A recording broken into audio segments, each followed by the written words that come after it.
One thing I like to say is that generosity paves the way of vision. Everybody wants to be a visionary. Visionaries get all the attention, but vision is 1%. We say this all the time.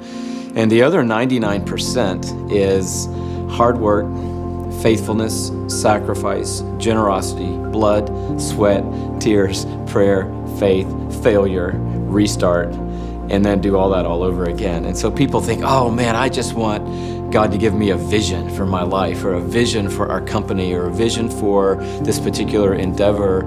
And He does that. Inspiration comes like a lightning bolt sometimes.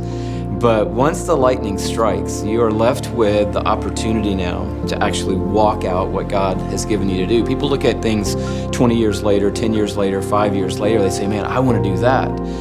But what they miss is the ingredients that were necessary for whatever that beautiful, amazing, inspiring thing is that they want to emulate or model in their lives. People look at passion conferences or the passion movement. 20 years later, they say, oh, I'm going to do something like that with my life. And I'm like, oh, you don't even know what you're asking. We've been on the floor in tears for many, many nights over the last 20 years. We've been up against, impossibilities time and time and time and time again. And then we see God come through, because when God speaks vision, God always supplies what's essential for that vision to happen. And part of that equation is generosity. And so God has to attach to every vision the willing sacrifice of not a person, but many, many, many people to make that vision a reality. Not too long ago, we ran into friends of ours, and they said, you have been on our hearts. We haven't seen these people in a year. They said, you've been on our hearts so much. It's weird that we ran into you far away from where we live. Weird circumstance. Here we are face to face. You guys have been on our hearts. Is there anything we can do to help you? Well, these guys are amazing gospel patrons.